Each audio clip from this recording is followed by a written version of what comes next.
Hello friends, welcome again to my channel. Today's class is about the sentences and its classification. তো আজকের ভিডিওটা তোমাদের জন্য খুবই ইনফরমেটিভ হতে চলেছে। তো ভিডিওটা স্কিপ না করে তোমরা ভিডিওটা শেষ পর্যন্ত মন দিয়ে দেখো। তো let's start the video. Now the point is what is sentence. Sentence কি বা সেন্টেন্স কাকে বলে? তো দেখো, sentence is a group of words giving a clear and complete meaning. অর্থাৎ কি না, সেন্টেন্স হলো একদল শব্দ বা শব্দগুচ্ছ বলা যেতে পারে, যেটা কি করে না একটি পরিষ্কার এবং সম্পূর্ণ অর্থ প্রদান করে। অর্থাৎ কি একটি পরিষ্কার এবং সম্পূর্ণ অর্থ দেয়।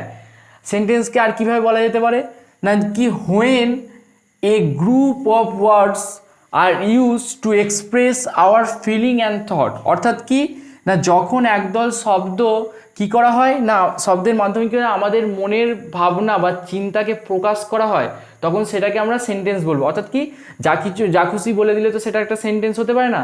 সেন্টেন্স হতে গেলে তার কী থাকতে হবে, একটা ক্লিয়ার মিনিং থাকতে হবে, অর্থাৎ পরিষ্কার একটা অর্থ থাকতে হবে। অর্থাৎ সামনের যে ব্যক্তি থাকবে তাকে কি করতে হবে না, আমাদের মনের ভাবটা সম্পূর্ণ বোঝাতে হবে। তো এই সেন্টেন্স গঠন করতে গেলে কি লাগে না, মূল তিনটি উপাদান লাগে। সেটা কি না, সাবজেক্ট, ভার্ব আর কি না অবজেক্ট। এখানে একটা এক্সাম্পল নেওয়া যেতে পারে, যেমন ধরো আই রিড এ বুক। তার মধ্যে আইটা কি না সাবজেক্ট, রিডটা কি না ভার্ব, আর বাকি যেটা আছে এ বুকটা কি না অবজেক্ট। এই আই রিড এ বুক এটার মানে কি না, আমি একটি বই পড়ি। এটার মাধ্যমে কী হচ্ছে, আমার একটা মনের ভাব সেটা কি হচ্ছে না প্রকাশ পাচ্ছে। তো এটা একটা সেন্টেন্সের এক্সাম্পল। এবার দেখব ক্লাসিফিকেশন অফ সেন্টেন্স, মানে বাক্যের শ্রেণীবিভাগ অর কাইন্ডস অফ সেন্টেন্স। এখানে বাক্যকে মূলত দুভাগে ভাগ করা হয়ে থাকে, এক তার অর্থ অনুযায়ী, দ্বিতীয় কি না তার গঠন বা স্ট্রাকচার অনুযায়ী। এখানে দেখো অ্যাকর্ডিং টু মিনিং, অর্থাৎ তার অর্থ অনুসারে কি না 5 ভাগে ভাগ করা হয়ে থাকে। ফার্স্ট অফ অল কি আসছে না, প্রথমে না অ্যাসার্টিভ সেন্টেন্স, অর্থাৎ কি বিবৃতিমূলক বাক্য। সেকেন্ড কি না ইন্টারগেটিভ সেন্টেন্স, অর্থাৎ কি না জিজ্ঞাসাসূচক বাক্য। থার্ড কি না ইম্পারেটিভ সেন্টেন্স, অর্থাৎ কি অনুজ্ঞাসূচক বাক্য। ফোর্থ কি আসছে না অপটেটিভ সেন্টেন্স, অপটেটিভ মানে হচ্ছে ইচ্ছাসূচক বাক্য। আর লাস্ট কি না এক্সক্লামেটরি সেন্টেন্স, অর্থাৎ কি বিস্ময়সূচক বাক্য। সেরকমই কি না গঠন অনুসারে 3 ভাগে ভাগ করা হয়। সেগুলো কি না ফার্স্ট অফ অল আসছে যে সিম্পল সেন্টেন্স, অর্থাৎ কি সরল বাক্য। সেকেন্ড কি না কমপ্লেক্স সেন্টেন্স, অর্থাৎ কি জটিল বাক্য। আর থার্ড কি না কম্পাউন্ড সেন্টেন্স, অর্থাৎ কি যৌগিক বাক্য। এইভাবে কি আর বাক্যের শ্রেণীবিভাগগুলো করা হয়ে থাকে। এবার দেখব অ্যাসার্টিভ সেন্টেন্স কি। Assertive sentence is a sentence which state something or someone. অর্থাৎ এই অ্যাসার্টিভ সেন্টেন্সের দ্বারা কোনো কিছু বলা বা বোঝানো হয়। ন্যারেট সামথিং, ন্যারেট মানে কি কোনো কিছু বর্ণনা করা হয়। তো এই অ্যাসার্টিভ সেন্টেন্সের মাধ্যমে কোনো কিছু বক্তব্য বা সাধারণভাবে আমরা যে কথাগুলো কনভারসেশনগুলো করে থাকি সেগুলো প্রত্যেকটাই কি না অ্যাসার্টিভ সেন্টেন্স। তো এখানে এক্সাম্পল দেখব, he is a good student, সে হয় একটি ভালো ছাত্র। I love to play cricket, আমি ক্রিকেট খেলতে ভালোবাসি। থার্ড কী আছে না আই গো টু স্কুল, আমি স্কুল যাই। আই স্পিক ইন ইংলিশ, অর্থাৎ কি আমি ইংরাজিতে কথা বলি। এইগুলো সবের মাধ্যমে কী হচ্ছে, কোনো কিছু একটা জিনিসকে বোঝাচ্ছে বা বলছে। এই অ্যাসার্ট কথার মানে কি কোনো কিছু বোঝানো বা বলা।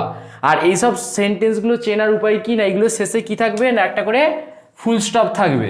ঠিক আছে, আশা করছি বিষয়টা তোমাদের ক্লিয়ার হয়েছে। এবার নেক্সট কি না ইন্টারগেটিভ সেন্টেন্স বা প্রশ্নবোধক বাক্য। ইন্টারগেটিভ সেন্টেন্স কি না, when a sentence is used to ask questions. অর্থাৎ যখন একটি বাক্য ব্যবহার করা হয় টু আস্ক কোশ্চেন, মানে প্রশ্ন জিজ্ঞাসা করতে ব্যবহার করা হয়, that's called an interrogative sentence. সেটাকেই কি বলা হয় না ইন্টারগেটিভ সেন্টেন্স বা প্রশ্নবোধক বাক্য বলা হয়ে থাকে।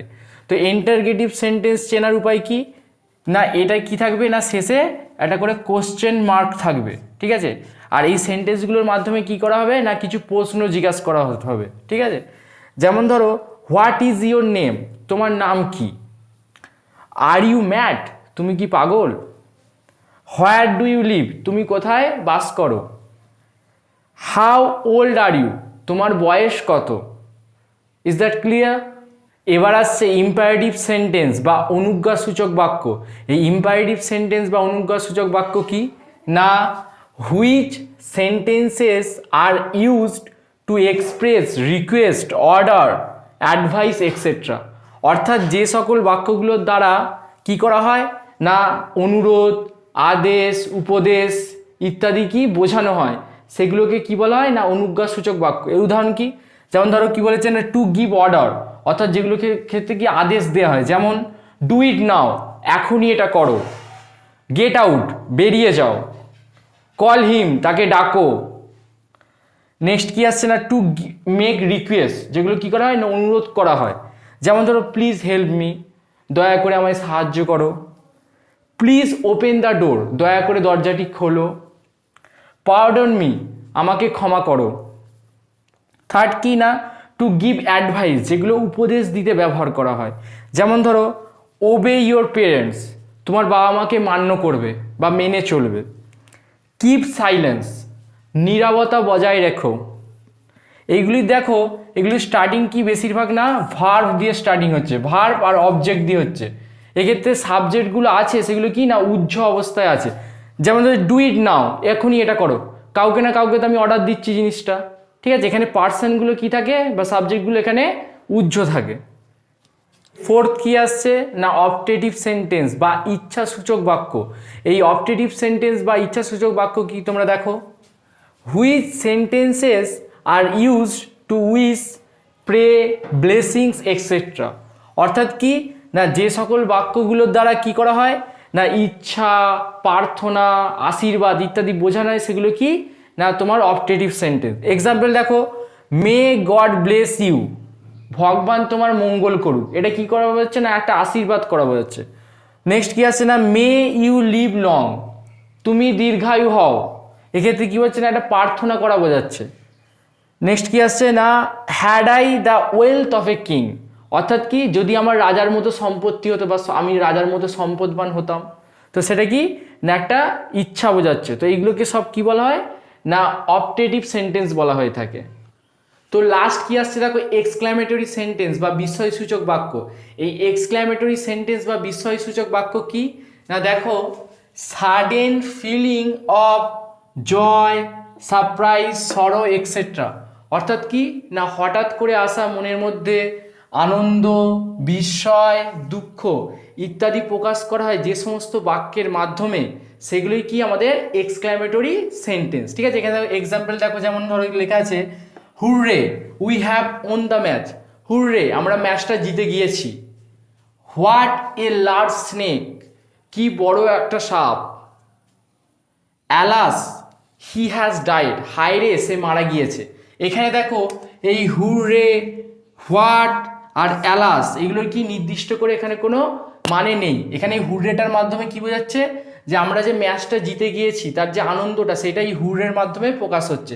এই সাপটা যে বড়, লার্জ স্নেক একটা বড় সাপ, এই সাপটা যে বড় সেটা কিসের মাধ্যমে প্রকাশ করছে, হোয়াটের মাধ্যমে, যে কি বড় একটা সাপ, ঠিক আছে। এখানে হোয়াটটা বিস্ময় প্রকাশ করতে ব্যবহার করা হয়েছে। লাস্ট কি আসছে দেখো alas, alas he has died, হাইরে সে মারা গিয়েছে, মানে সে যে মারা গিয়েছে সেই দুঃখটা প্রকাশ করার জন্য কি আমরা এখানে অ্যালাস বা হাইরে জিনিসটা কি হচ্ছে ব্যবহার করছি। এইগুলো কি, এগুলো চেনার কি আছে না একটা নির্দিষ্ট উপায় কি না এইগুলোতে কি থাকে না একটা করে এক্সক্লামেশন মার্ক বা সাইন থাকে। দেখো এখানে একটা আছে, নেক্সট কি সেন্টেন্সটা কি আছে, এখানে একটা আছে আর এখানে একটা আছে। তো এইগুলো থেকে আমরা বুঝতে পারবো এগুলো কি না এক্সক্লামেটরি সেন্টেন্স। আশা করছি বিষয়টা বোঝা গেছে। আমরা দেখলাম অ্যাকর্ডিং টু মিনিং অর্থাৎ অর্থ অনুসারে বাক্যকে কয় ভাগে ভাগ করা থাকে। এবার আমরা দেখব অ্যাকর্ডিং টু স্ট্রাকচার অর্থাৎ গঠন অনুসারে বাক্যকে কয় ভাগে ভাগ করা হয়ে থাকে। তো গঠন অনুসারে বাক্যকে 3 ভাগে ভাগ করা হয়ে থাকে। ফার্স্ট কি না সিম্পল সেন্টেন্স, সেকেন্ড কি না কমপ্লেক্স সেন্টেন্স, থার্ড কি না কম্পাউন্ড সেন্টেন্স। তো সিম্পল সেন্টেন্স বা সরল বাক্য, বাংলায় যেটাকে আমরা সরল বাক্য সেটা কি না দেখো কি বলেছে না which have a subject and a verb, যেটা কি থাকবে একটা সাবজেক্ট বা কর্তা থাকবে, তার সাথে কি একটা ভার্ব থাকবে। কী ধরনের ভার্ব না ফাইনাইট ভার্ব, অর্থাৎ কি না সমাপিকা ক্রিয়া, যেটা কি করে বাক্যের অর্থটাকে সম্পূর্ণ করবে। এছাড়াও কি ইনফাইনাইট ভার্বও হতে পারে। এখানে দেখো এক্সাম্পল যেমন দেখে আছে হি ইজ ওয়াকিং, সে হাঁটছে, ঠিক আছে। এখানে হিটা কি না সাবজেক্ট আর এখানে কি আছে, ওয়াকিংটা কি না মেন ভার্ব, আর ইজটা কি না হেল্পিং ভার্ব। এইটা এর মাধ্যমে কি বোঝাচ্ছে না সে হাঁটছে, ঠিক আছে, এটা টাস্ক করছে। তো সেকেন্ড কেস দেখো, he is a wise man, সে হয় একটি জ্ঞানী মানুষ। এখানে দেখো, এখানে হিটা হচ্ছে কি সাবজেক্ট, ইজটা কি না হেল্পিং ভার্ব, আর এখানে কি আছে না সে কি না একটা জ্ঞানী মানুষ। সাধারণভাবে বলছে আই নো ইউর নেম, আমি তোমার নাম জানি বা তোমার নাম চিনি, ঠিক আছে। তো এখানে দেখো আইটা কি না সাবজেক্ট, আর নোটা কি না মেন ভার্ব, ঠিক আছে। একটা সাবজেক্ট থাকছে, তার সাথে একটা ভার্ব থাকছে। সিম্পল সেন্টেন্স বা সরল বাক্যে কি থাকবে না একটা সাবজেক্ট থাকবে, তার সাথে কি থাকবে না একটা ফাইনাইট ভার্ব থাকবে, মানে যেটা অর্থটাকে সম্পূর্ণ করবে। এবার দেখো কমপ্লেক্স সেন্টেন্স বা জটিল বাক্য কি বলেছে না which consists two subjects and more than one finite verbs, অর্থাৎ কি না এই ধরনের বাক্যে কি থাকবে দুটো সাবজেক্ট এবং কি না এর সাথে একের বেশি কি না সমাপিকা ক্রিয়া বা ফাইনাইট ভার্ব থাকবে। আর এই ধরনের কমপ্লেক্স সেন্টেন্সগুলোতে কি থাকে না which, that, when, who, what etcetera, এই মানে এই জাতীয় ওয়ার্ডগুলো ইউজ হয়, ব্যবহার হয় আর কি। এখানে দেখো এক্সাম্পল দেখো, এখানে কি বলেছে না আই নো দ্যাট, আমি জানি যে he is a good doctor, সে হয় একজন ভালো ডাক্তার। তো এখানে দেখো আমি জানি যে সে একজন ভালো ডাক্তার, এর মধ্যে আইটা কি না একটা সাবজেক্ট, এখানে দেখো এই নোটা কি একটা ভার্ব, ঠিক আছে। আর এখানে দেখো হিটা কি একটা সাবজেক্ট, আর ইজটাও কি একটা ভার্ব, এখানে ইজটা কি না অক্সিলারি ভার্ব, কিন্তু এটা কিসের মতো কাজ করছে, এক্ষেত্রে মেন ভার্বের মতোই কাজ করছে, ঠিক আছে। দেখো নেক্সট এক্সাম্পল কি বলেছে, I know the boy who lives in this house, অর্থাৎ কি আই নো দ্য বয়, আমি ছেলেটাকে জানি, হু লিভস ইন দিস হাউস, যেই বাড়িটাতে থাকে, ঠিক আছে। তো এখানে দেখো আইটা কি না সাবজেক্ট, ঠিক আছে, এই নোটা কি না ভার্ব, আর এখানে দেখো এখানে লিভসটাও কি এক্ষেত্রে একটা মেন ভার্ব, ঠিক আছে। এখানে তো দুটো ভার্ব থাকে। নেক্সট কি we believe what you say, we believe অর্থাৎ কি আমরা বিশ্বাস করি, হোয়াট ইউ সে তুমি যা বলো, ঠিক আছে। তো এক্ষেত্রে দেখো উইটা কি সাবজেক্ট, এখানে বিলিভটা কি না ভার্ব, ঠিক আছে। আর এখানে ইউটাও দেখো একটা সাবজেক্ট, তাহলে এখানে দেখো দুটো সাবজেক্ট হয়ে যাচ্ছে। আর এখানে কি দেখো সেটাও কি একটা ভার্ব, তাহলে এটা কি বলতে পারি না এইগুলো, এই ধরনের এক্সাম্পলগুলো আমরা কি বলতে পারি না কমপ্লেক্স সেন্টেন্স বলতে পারি। দেখো এইগুলোতে কি আছে দেখো দ্যাট, এখানে দেখো হু, তারপরে এখানে হোয়াট, এই জিনিসগুলো এর সাথে ইউজ করা হয়েছে। অর্থাৎ কি আমরা যদি তোমরা ক্লজ পড়ে থাকো তাহলে ওখানে দেখবে দু ধরনের ক্লজ থাকে, একটা হচ্ছে মেইন ক্লজ, একটা হচ্ছে সাবঅর্ডিনেট ক্লজ। এই সাবঅর্ডিনেট ক্লজগুলি হচ্ছে অ্যাকচুয়ালি কি না কমপ্লেক্স সেন্টেন্স, ঠিক আছে। এই যেমন ধরো that he is a good doctor, who lives in this house, what you say, তাহলে এইগুলো সব কি না সাবঅর্ডিনেট ক্লজ, ঠিক আছে, বা এইগুলোই কি না কমপ্লেক্স সেন্টেন্স। থার্ড কি আসছে আমাদের না কম্পাউন্ড সেন্টেন্স বা যৌগিক বাক্য। এই কম্পাউন্ড সেন্টেন্স কি তোমরা দেখো কি বলেছে না and, but, show, or, else, however, not ইত্যাদি, এই সমস্ত ওয়ার্ডগুলো যখন কোনো সেন্টেন্স ইউজ হবে তখন সেটাকে আমরা কি বলবো না কম্পাউন্ড সেন্টেন্স।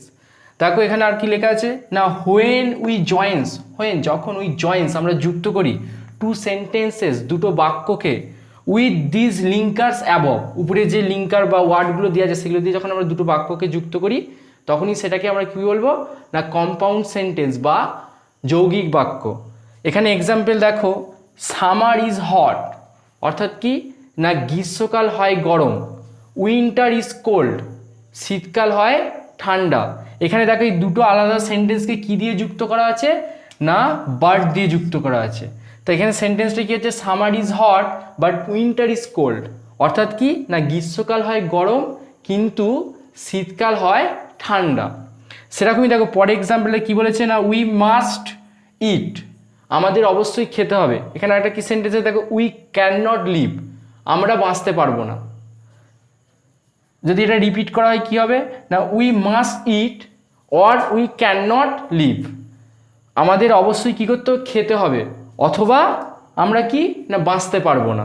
তো এখানে অর, এই অরটা কি না লিঙ্কার কোনগুলোকে বলবো না যেগুলো কি করা হয় না দুটো সেন্টেন্সকে যুক্ত করতে কাজে লাগে সেগুলি কি আমরা কি বলবো না লিঙ্কার বলবো। তো তো আশা করছি ভিডিওটা তোমাদের সকলে ভালো লেগেছে। যদি ভালো লেগে থাকে অবশ্যই ভিডিওতে একটা লাইক করবে, আর যদি চ্যানেলে তোমরা নতুন হয়ে থাকো চ্যানেলটাকে অবশ্যই তোমরা সাবস্ক্রাইব করবে, আর ভিডিওটাকে তোমাদের বন্ধুদের আর রিলেটিভদের সাথে শেয়ার করবে।